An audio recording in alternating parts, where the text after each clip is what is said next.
Hello, my name is Rupert. I am a space scientist with a first-class honours degree in physics with space science and technology from the University of Leicester in England. I'm also a spiritual advisor and alien contact specialist. I've spent my entire life investigating the paranormal and reaching out to aliens in peace. And now I have alien friends who support me and protect me and enhance me. All right. And that's when I realized you had two beings actually behind you. I'm seeing three, except that one is directly behind you. They're calling themselves the Guardians. You're contingent, I called them. Contingent? Yes. There's a group. The first thing I saw was a very protective being that was over Rupert's head. And you did have one behind you? I definitely saw beings around you that really appreciate what you're doing.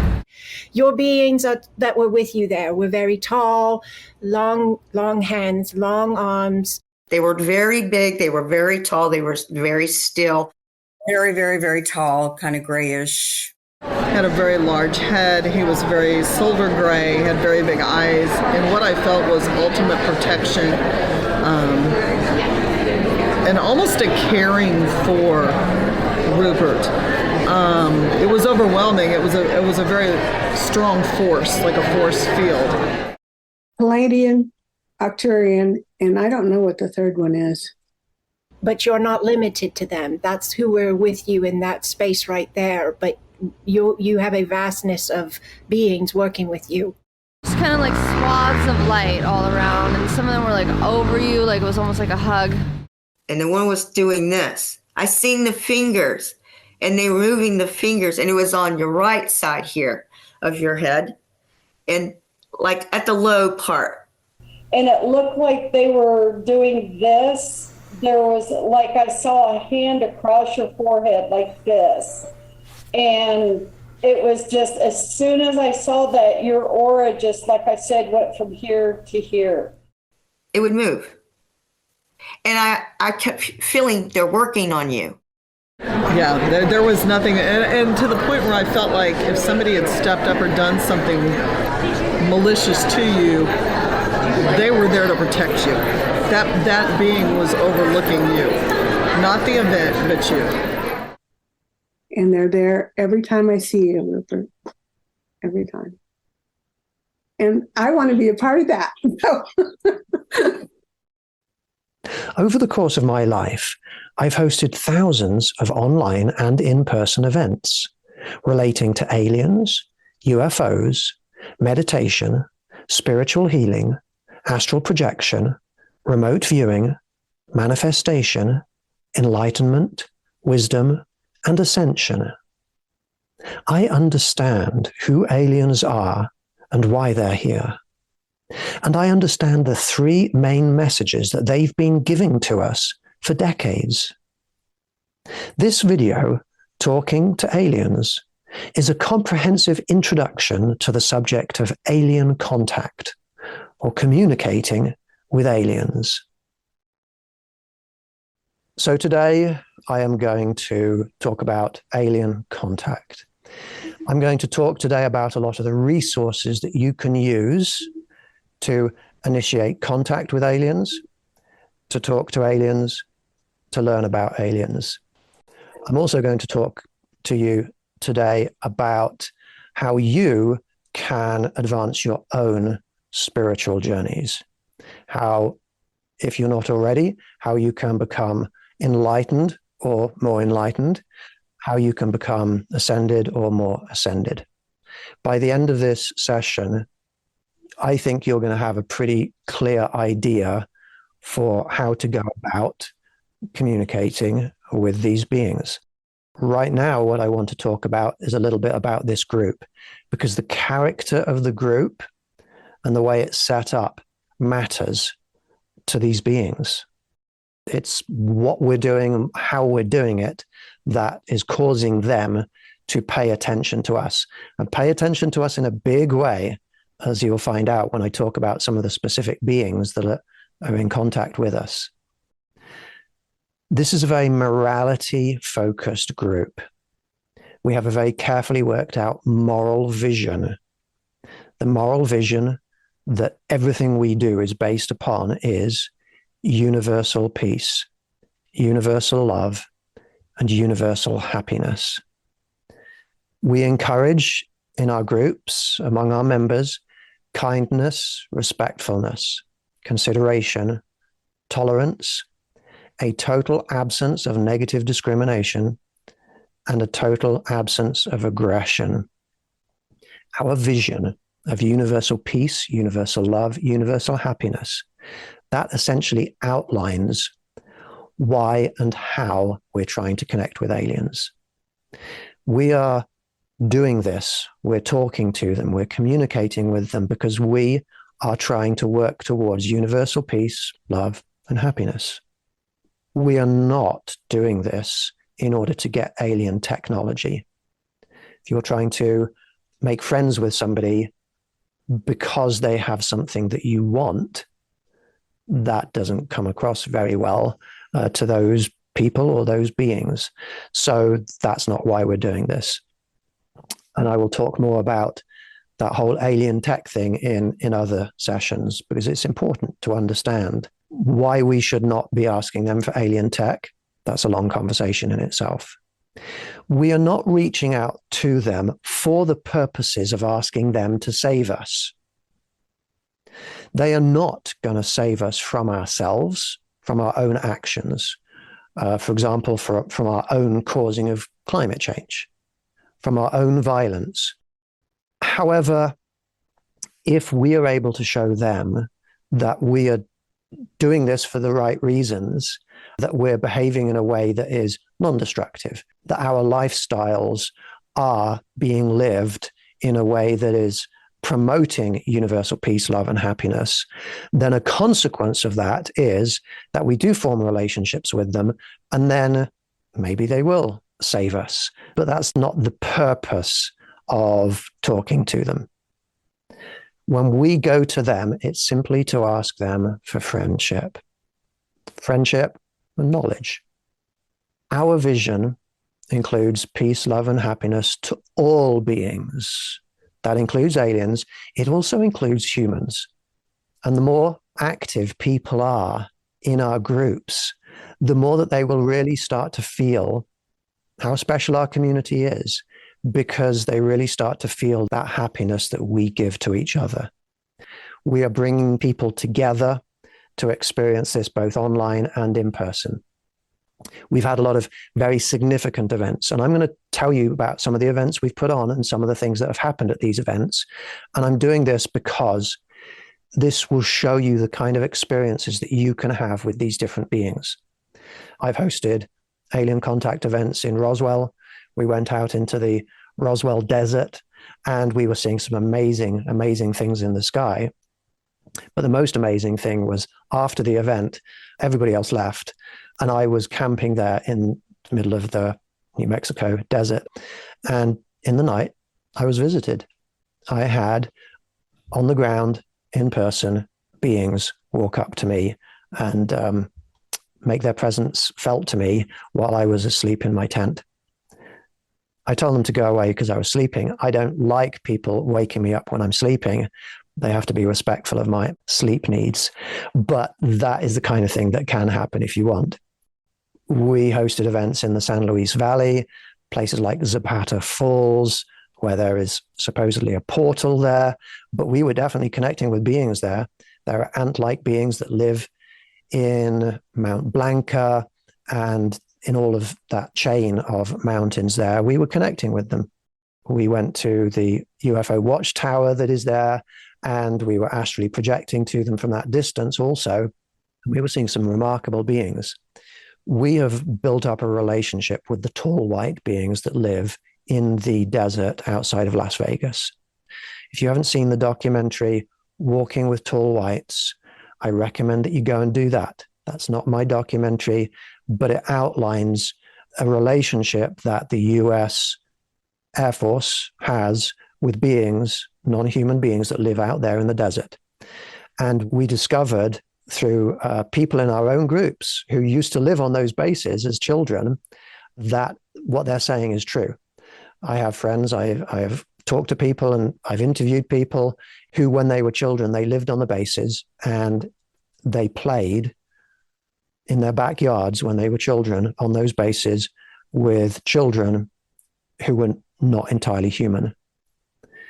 We went out there and we've been doing alien contact events out there, and we've had their craft appear in the sky for us on 2 or 3 different occasions. And we received an invitation from them to go out further into the desert to get to know them better. And so what we did in 2022 is we drove out for 3 or 4 hours into the middle of that desert, and we went close to the military area, but we're not doing anything illegal. We stayed on public property. We went out there to the area where these beings live, and we communicated with them. They spoke to us, we saw them, we talked to them, and I videoed some of their vessels zooming around. And one of my friends who lives in Vegas kept coming to my meetings, gave him I would say, a new purpose in life. And he went out week after week after week to the same place where I have hosted contact events there. And last year, he contacted me and was all excited because he had been out there in the desert. He came home. He reached out, looked up into the sky again, and they started to appear in the sky. Lights that were sort of dancing with each other, flying around.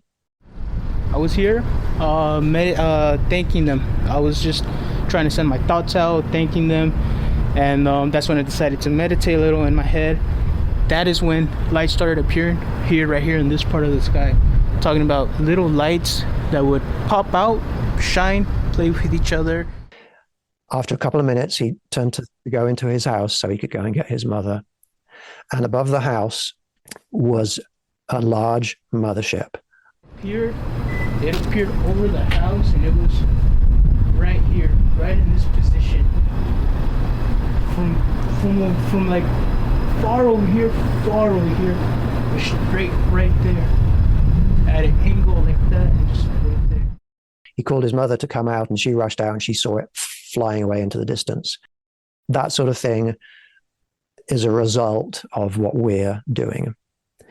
We have hosted events in Aurora, Texas, where in 1897, basically this spacecraft came in, crashed into Judge Proctor's wind turbine, and then crashed and exploded. And they found the body, they found the pilot, and they said this was a pilot from another world. And they buried that being in their cemetery. They gave the being a proper funeral. And you can go to that cemetery and you can see the gravesite. The being was dug up as soon as MUFON took an interest in it. It disappeared. And even the stone that was on top disappeared. So it's been covered up. But you can go there. And we went there and we connected with that being, because you can astrally project and spiritually connect back through time. And we did. And we saw the crash. And we communicated with the beings. I'm going to tell you one more experience we've had. Mount Adams. I don't know if any of you have heard of Mount Adams, but that's a very active area in terms of aliens. We've been there. While I was there with a friend, we were meditating, and we both saw psychically a flying saucer inside the mountain there. And that was cool. And we invited them to come to our campsite later if they wanted to. And we were seeing things in the sky before we went to bed, and very cool. We were getting 3 flashes, which is what the Arcturians often do to let us know who they are. But then during the night, we were woken up to footsteps, and simultaneously our walkie-talkies lost battery power and started beeping with the lost battery power beeping sound. And initially we were worried, concerned that there were people walking around our campsite. but there were no people there. We were in the middle of nowhere. There were no cars there. And we immediately got out of our tent and we realized that we had connected with these beings, and we heard them walking around not far from us, but they didn't come any closer because they were then concerned that we were concerned. But those are just a few examples of fun experiences that we've had. We, in our events, have gone way beyond just going outside and having lights appear in the sky. We now actually know a lot of these beings, and we know a lot of them by name. We know the Arcturians, we know Sashki, Rimioid, Helmiad. We know Sashki, the Arcturian Sashki, so well, and she likes what we're doing so much that she actually sends people to us from around the world.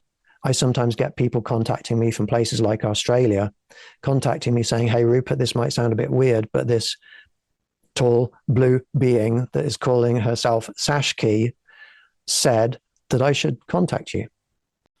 And in came this Arcturian, and she said her name was Sashki. Beautiful, absolutely beautiful, with this bright star on her head, with sort of a headband coming off it. And I just accepted that that was an Arcturian. And she started giving me downloads and initiations and codes, and more than my brain could understand what was going on. I just knew that that was what was happening. But since then, Sashki said, tell Rupert. Because I was like, well, what do I do with this information? I don't know what to do with tell Rupert. It was very clear. The reason for this is because these beings can see that what we're doing is right, is constructive. And if you're talking about universal peace, universal love, and universal happiness, you can't really be going wrong as long as you are living your life according to those philosophies. We know a being called Tuk Tuk. Tuk Tuk is this amazing extraterrestrial being, but we connected with her probably about 4 years ago now. And she is just a very benevolent, loving being. And she likes to help people. She likes to heal people. So we reach out to her now. We know her. We're friends with her. We've got a relationship, an established relationship with her, whereby we meet up with her once a week and she heals people. When we had the healing with Tuk Tuk the other week, that was totally amazing. And it always takes me a fair while to come down after your meditations. I had a huge ganglion on my wrist and it was gone.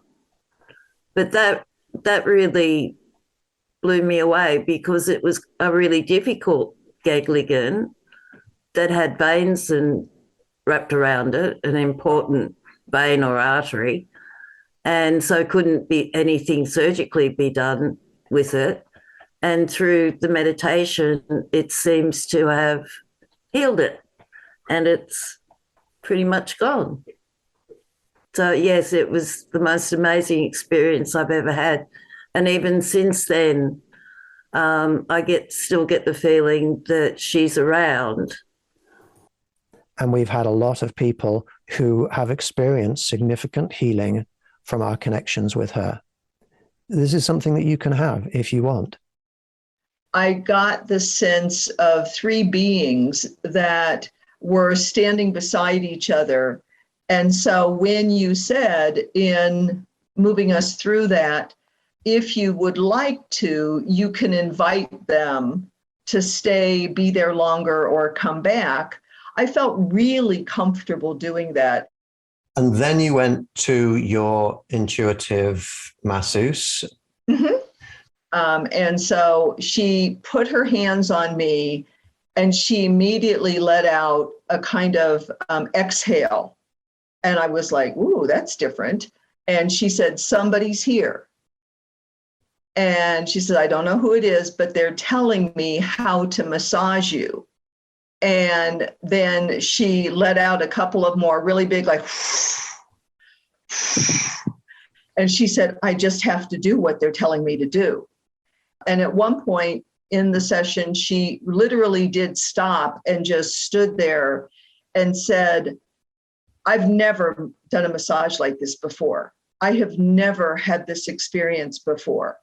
I don't know who they are. The way that I am massaging you, I'm not doing it. I don't know exactly what's going on. I'm fine with it. I'm not afraid of it. There's nothing about them that scares me, but literally it is like they're doing this massage, not me. I felt like this deep resonance had just gone all the way through me. It was really healing.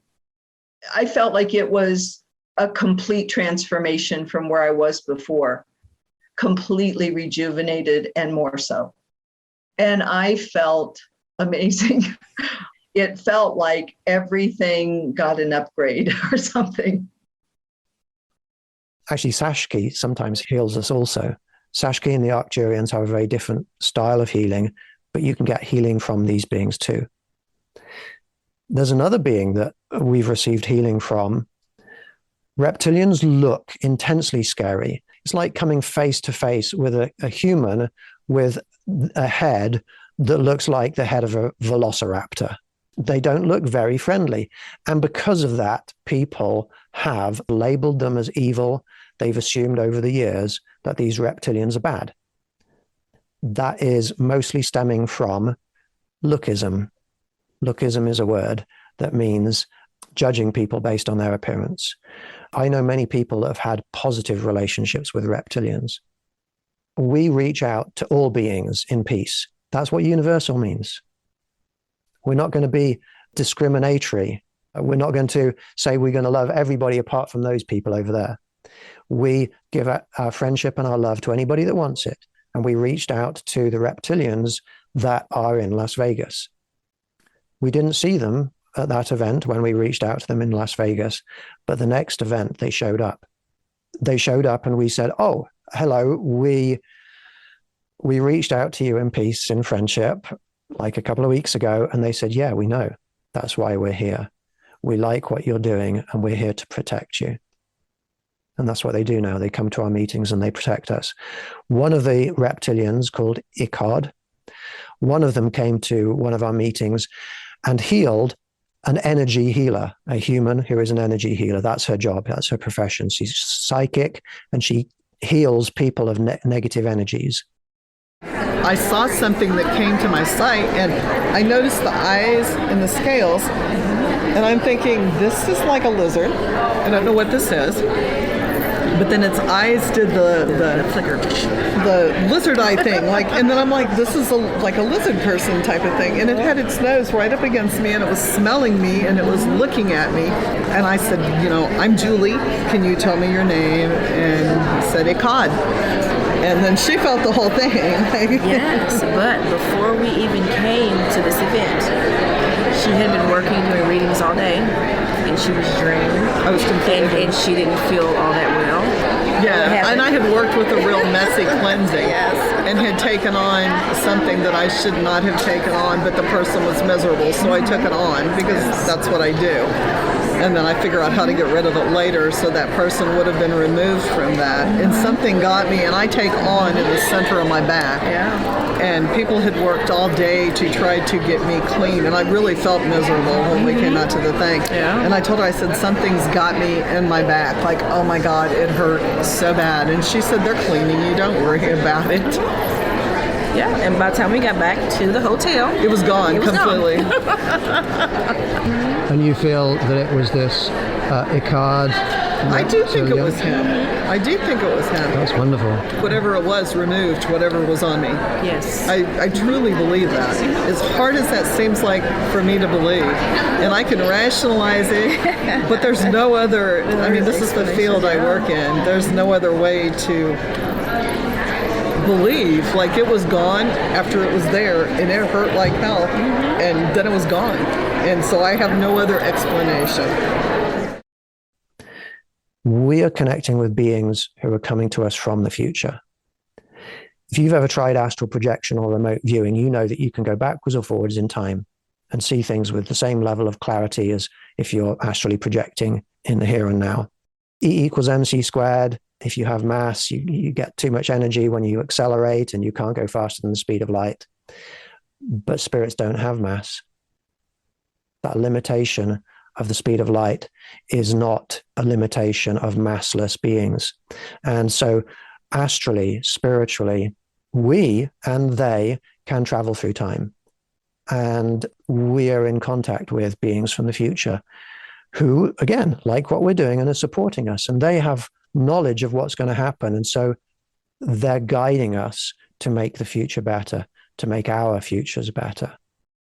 Time is not meaningless. Time is not a thing. Some people will say time isn't real. Yes, it is real. It's just two-dimensional and therefore more complicated than most people realize.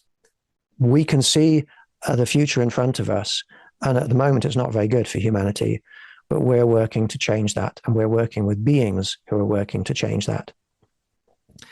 Recently, my activities have got noticed, and the activities of our group have got noticed by, we're calling them at the moment, the Galactic Council. They started reaching out to members of my group, telling them that I have a seat on the council. And I started to get people coming to me from all over the place saying, Rupert, the Galactic Council says you have a seat on their council and that you need to go to them and meet with them. And so what we did is, we have in my Patreon group, every Tuesday evening, we have a alien contact session where our members astrally project to different beings and get to know them, establish friendships with them, set up meetings with them. And we astrally projected recently 2 or 3 times to the Galactic Council. So we actually went there just a few days ago. We had 10 people in this particular Zoom meeting. 5 of them all saw one of the beings looking the same. They saw, among the group, they saw an ant-like being. That is extremely high-level evidence.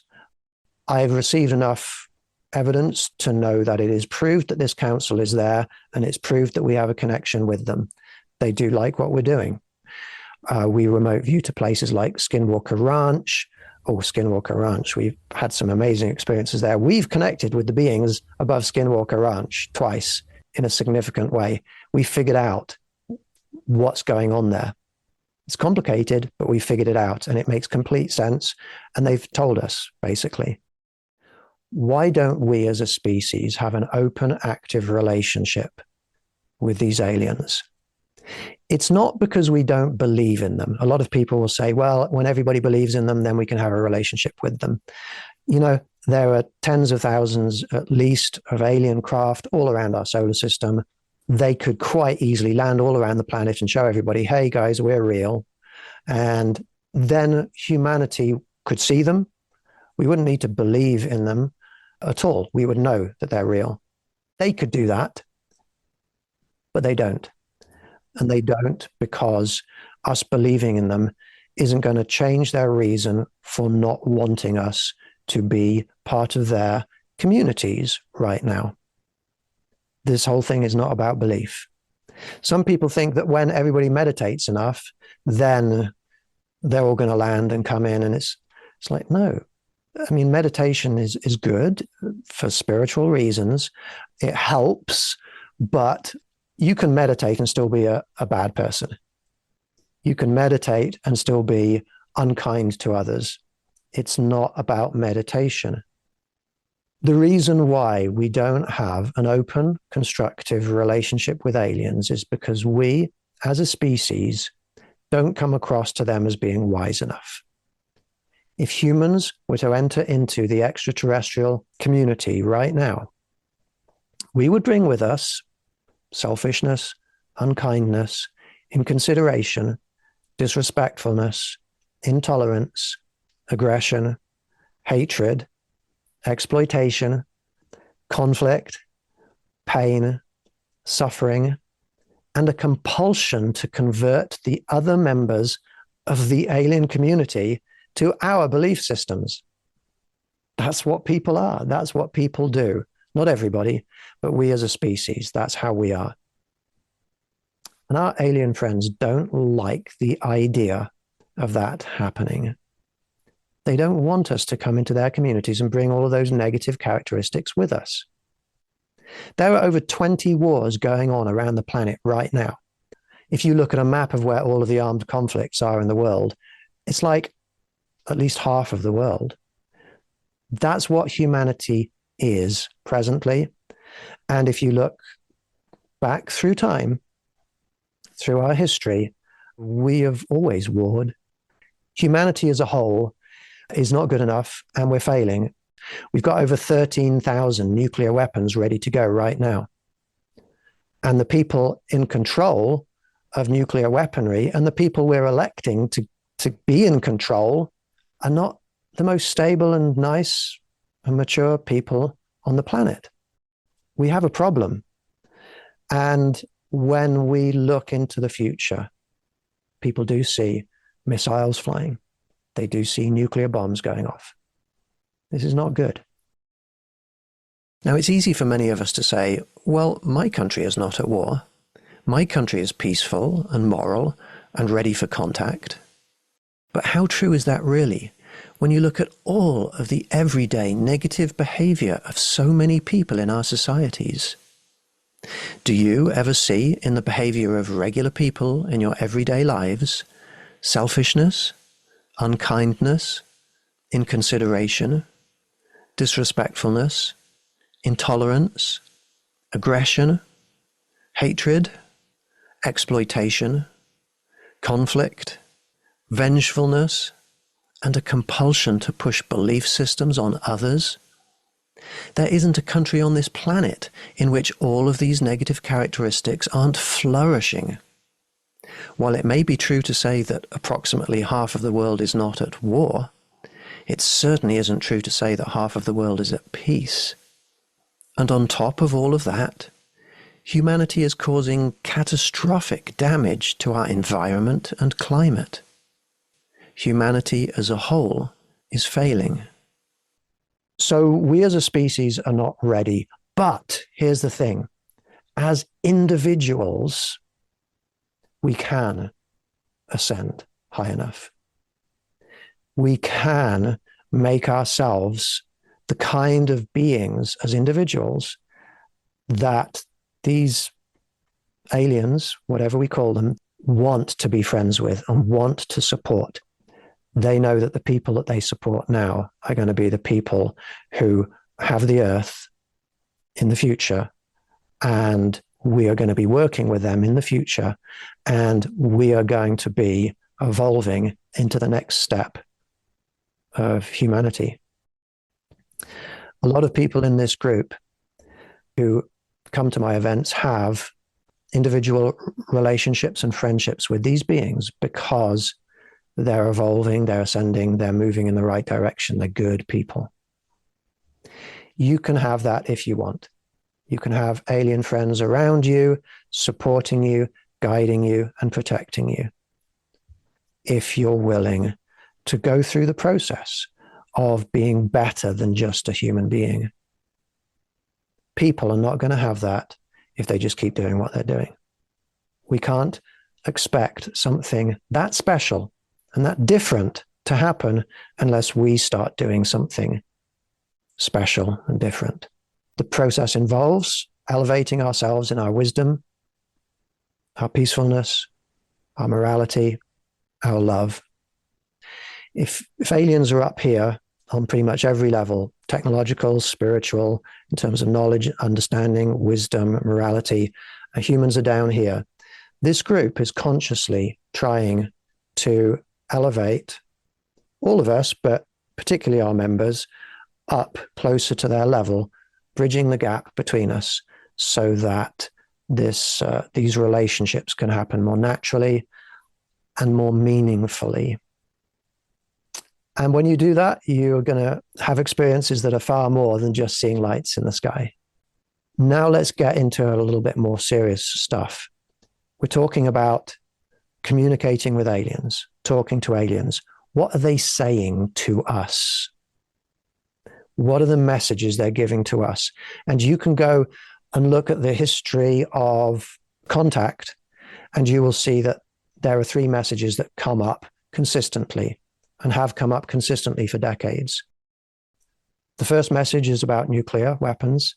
The second message is environmental. The third message is about how we treat each other. The first message is nuclear weapons are bad. We know nuclear weapons are bad. We shouldn't need to be told. We know they're bad. The environment is the other message. People are shown images of the future by these beings. It's common for people to be shown images of the future by these beings where there is big environmental devastation, where forests are all burned down, where areas that were inhabited by plant life are now turning into desert. They're being shown images of cities that are destroyed. And I'm a scientist, as I've said before, and the science is very clear on this subject and has been very clear on this subject for about 60 years. Climate change is a big, big problem. And I host entire sessions on this subject where we look at what reality is. And reality is our greenhouse gas emissions, I'll do it this way around, have been accelerating and accelerating and accelerating and continue to accelerate. We've put back into the atmosphere all of the carbon dioxide that it took photosynthetic organisms about 15 million years so far to take out of the atmosphere and replace with oxygen. We've already caused that damage. We've changed our atmosphere already to a point that is millions of years before humans even existed, and we're accelerating. The temperature, the corresponding temperature has been accelerating, getting hotter and hotter and hotter. And I'm not going to go through all of the science of this now, but we are rapidly pushing this planet towards uninhabitability for humans and many other species. And that's not good. That's not good for humanity. It's not good for us. And if you're not already feeling the impact of that, you are going to in the next few years. And if you don't have a plan for dealing with these big issues that I'm talking about, we can help you with that if you like. The third message that these beings are giving to us is simply be nice to each other. Love each other. Okay. I want to talk about words. Words are important. If we're talking to anybody, words are important. Should we use the words alien or extraterrestrial? Should we use the words UFO or UAP? Should we talk about alien contact or CE5 or conscious cosmic contact? Which words should we use? Unfortunately, a lot of people fail straight away because they get into conflict with people about the words that are being used. We shouldn't be letting ourselves get into conflict over anything so little. So it's my assertion, it's my advice that we must not let ourselves get into conflict over our use of words. So if you don't like me using the word alien or UFO or whatever I use, try to just take a deep breath and be okay with whatever words I use, and I will do the same with you. The truth is, aliens don't care which words we use. Aliens are telepathic. They're empathic. They don't communicate verbally. They don't know or learn all of our languages. They really don't care what words we use. What they care about is the consciously projected meaning behind what we're saying. And if when we're using words, we don't have any negativity or racism or anything within our minds, then that's good enough for them. I'm going to give you an example of how they communicate. A few years ago, maybe 3 years ago, I was leading an online event where we were astrally projecting around the universe to try and connect with different alien beings. And during that session, we did connect with different alien beings. And one lady reported after the astral projection that she was taken by a being astrally to the being's home planet. And she was shown a city. And this woman had within her, she was having a hard life. She had within her a lot of sadness and upset and tensions and stress. And the being turned to her and said one word, release. And somehow it was a healing message at the same time, like she was receiving healing. And she released all of those tensions, all of those upsets, all of those sadnesses. And she felt completely different when she came out of that session. And she was crying about it. It was such an emotional thing for her. She was English. What's interesting is that somebody else was in the same meeting who was Japanese. And she was also she's a very psychic person. I know this person well. And she heard the word release also clearly. She felt it, she heard it, but she didn't hear it in English. She heard it in Japanese.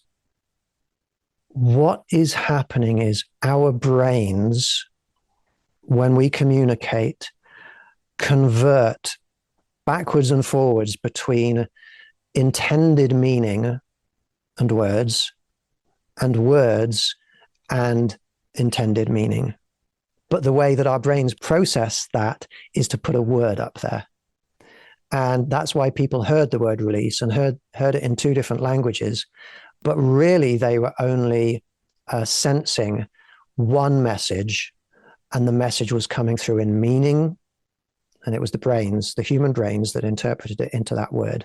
So when we use the word, for example, alien, if you don't have anything negative associated with that word, if you're just using it to mean a being that is out there that is different from us, then they won't interpret you as having any negative intention.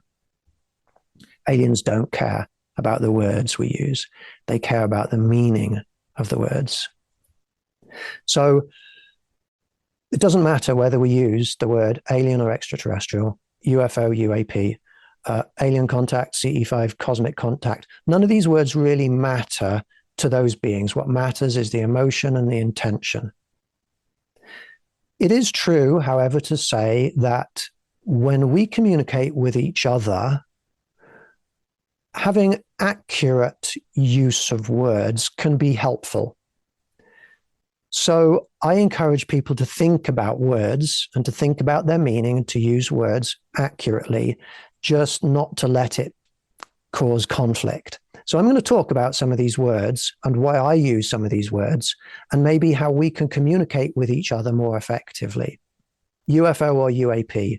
Well, it doesn't really matter. U means unidentified. If we're talking about, oh, there's something unidentified in the sky, personally, I don't find that very helpful at all, because it could be anything. Oh, there's something unidentified. If we saw an alien craft in the sky and we called it unidentified, maybe that's not quite accurate enough.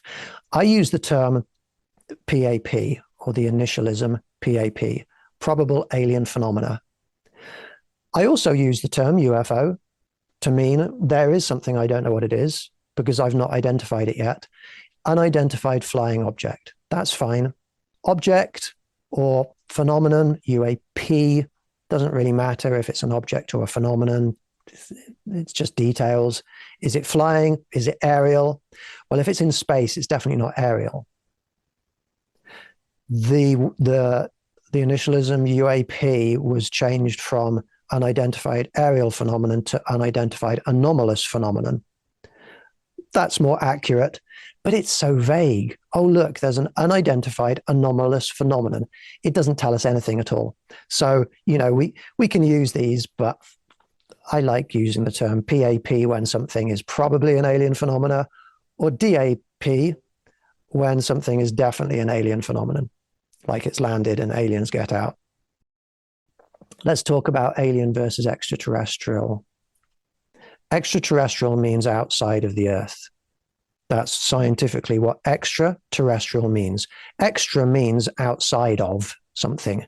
That's what the prefix means, not the single word, but the prefix means outside of. So if I say extragalactic, that means outside of our galaxy. If I say extra dimensional, outside of our 3 dimensions of space. If I say extraordinary, I mean outside of what is ordinary. If we're talking about extraterrestrial beings, we're being specific. We're being specific about where they're from or where they live outside of the Earth. That's very specific. And it might not be true for all of these beings. Many of the beings that we're interested in that are out there are truly extraterrestrial. Most of the beings in the universe are extraterrestrial. But a lot of these beings that we see, these biological humanoid entities that are interacting with humans on this planet, there's a lot of evidence to support the idea that they're not extraterrestrial at all. Many of these alien species have lived here on this planet for as long as humans have. They've lived on this planet for longer than Americans have lived on the American continent. But we're still calling them extraterrestrial. And when their bodies have been tested, because there are alien bodies that we have, that humans have recovered, when we test their DNA, we find is terrestrial DNA. That is something that has been proved. These alien bodies that are recovered are made out of terrestrial DNA. There are many examples of that from different sources. What's interesting is, though, is terrestrial DNA, but the DNA does not fit in our evolved tree of life, in our evolutionary tree of life. It is made out of DNA that's cobbled from different bits, different places, bit of human, bit of reptile, throw them together, see what you get. Bit of insect, bit of human, throw those together. You get mantis beings and ant-like beings and insectoids. You even get bits of feline DNA mixed in with human DNA. What is happening is these beings are engineering biological bodies from terrestrial DNA. This is beyond the tree of life on this planet. If you imagine the universe and every planet with life on it, you will have a different evolutionary tree of life on each of these planets or other bodies around the universe. And that's how life starts, and that's how life evolves. But then you get to the point where you can engineer things. And then you start to have these threads joining between branches. That's what we're seeing on our planet. And while many of these genetically engineered species that live on, in, and around the planet Earth clearly have interplanetary and interdimensional technologies, they all seem to be biologically completely terrestrial. So if they've lived for hundreds of thousands of years on, in, and around the planet Earth, and they're made of terrestrial DNA, then categorizing them as extraterrestrial is either completely wrong or at least not very accurate. Now, we are in contact with alien entities who are most definitely extraterrestrial. Tuk Tuk, for example, lives on a far-off ocean world. We've also connected with some of the oldest beings in the universe, whose consciousnesses reside in almost godlike states in extraterrestrial nebulae. So extraterrestrial aliens definitely do exist, but so too do terrestrial aliens. What does the word alien mean? Simply means differing in nature. They are different. It can mean beings from a different place. And that could mean the forest over there instead of the desert over here. You know, it could mean under the ground, it could mean extra-dimensional space, or it could mean elsewhere in the universe. When I came to the US from England, I was classed as an alien. I kind of liked it. We shouldn't worry about using the word alien. It's something we can use for all of those beings and know that we're using the word accurately. That's why I use that word. Some people in the alien contact community have started weaponizing the word alien, attacking people who use it as being racist. That kind of behavior is the opposite of what aliens want. It divides people, it creates disharmony. So aliens are not offended by the word alien. I use it because it's accurate. But whatever words we're using, whatever words you use, I'm not going to get angry with you. I'm not going to kick you out of the group for whatever words you're using. Call them star people, cosmic family. I don't mind. And I just encourage all of us to ascend to the level where we don't need to attack each other over our use of words. The last thing that I'd like to explain in this video is exactly how to go about talking to aliens. First, you meditate. Then you astrally project to whichever beings you'd like to connect with. And then you remotely communicate telepathically with them. If you don't know how to meditate or astrally project or remotely communicate, then I recommend that you join my Patreon group, and I will guide you in live, online alien contact sessions. Thank you very much for watching. Goodbye for now.